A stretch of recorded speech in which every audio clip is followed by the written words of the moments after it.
In this lesson we're going to look at the electrolysis of aqueous solutions of salts.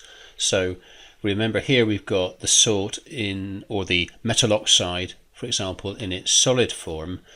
It forms an ionic lattice made of positive and negative ions joined together by strong forces so that the ions themselves are unable to move. So in the solid form this cannot conduct electricity.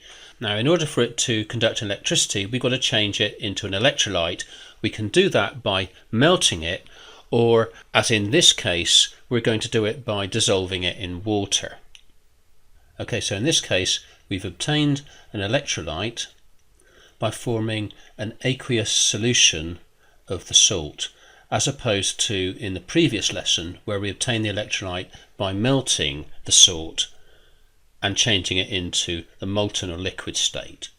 So we have the negative anion and we have positive cations in solution, but we have also got here the added complication that water itself will ionize, and so it ionizes into positive hydrogen ions and negative hydroxide ions, and so these are also present in the solution. So not only do we have the positive cation and the negative anion from the ionic compound, but we also have positive hydrogen ions and negative hydroxide ions from the water.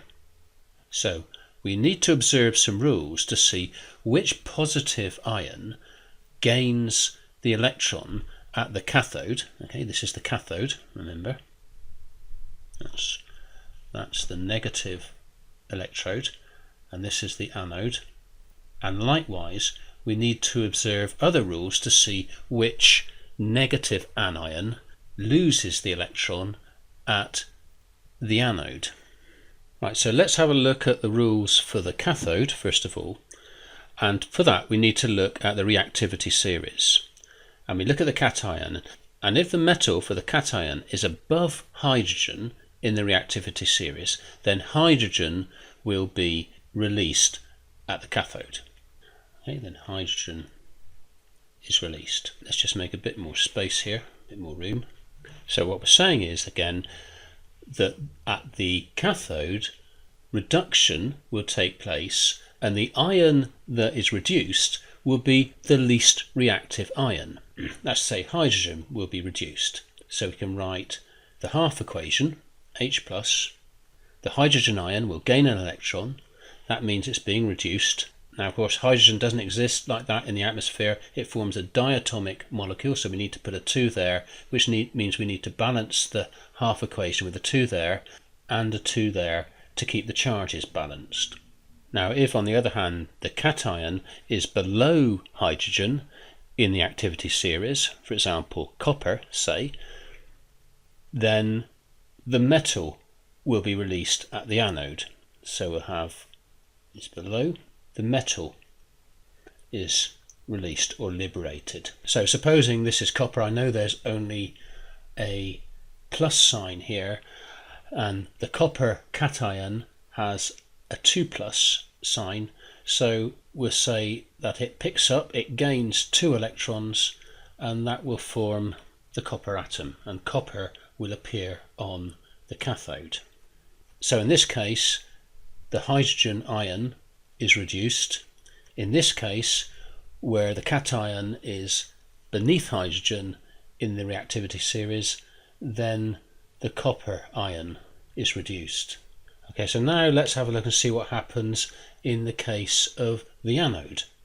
So the rule goes like this: if the anion is a halide, then the halogen gas will be released. That's to say, if the anion is the chloride ion, then chlorine will be released at the anode. If the anion is the bromide ion, then bromine will be released at the anode. So let's write out the half equation, for example, in the case that this is the chloride ion. So we have chloride ion, and in this case it will lose an electron to form the chlorine atom. The chlorine atoms will join together to form a diatomic molecule. Okay, and we lose an electron. So just to balance that we need to put a 2 here and a 2 here. Okay. We say in this case at the anode that the chloride ion is oxidized, and chlorine gas will bubble off here. Now, if the anion present in the solution is not a halide, then the hydroxide ion will be oxidized by the anode. Okay? The hydroxide ion will then take preference, and as a result of that, oxygen will be released at the anode. So the half equation that will take place here at the anode will look like this. The hydroxide ion will go to the anode and it will lose its electron, and actually what will form is this. You get water and oxygen, and an electron is lost. That's to say the hydroxide ion has been oxidized. Now, to balance that equation, what we're going to do is put a 2 here, we're going to put a 4 here, and we've got 4 negative charges, so we're going to put a 4 here. So if the aqueous solution of the salt doesn't contain a halide, for example sodium sulfate, that contains the SO4 2- ion, or a dilute solution of sulfuric acid that also contains the same SO4 sulfate 2- ion, or for example a solution of sodium nitrate, okay, that contains the nitrate anion NO3-. So none of these solutions contain the halide ions, and so as a result it will be the hydroxide ion that is oxidized at the anode, producing oxygen as described by this half equation at the bottom. Okay, so we can add to this list here of anions that are not halides the sulfate ion, the nitrate ion, and also hydroxide solutions. Any alkali solution which contains the OH- ion only will also result in oxygen being liberated at the anode when the solution undergoes electrolysis. Now, in the next lesson, we're going to have a look at the electrolysis of specific examples of different aqueous salt solutions, and we're going to use the anode and cathode rules to decide which substances will be liberated at the cathode and which at the anode.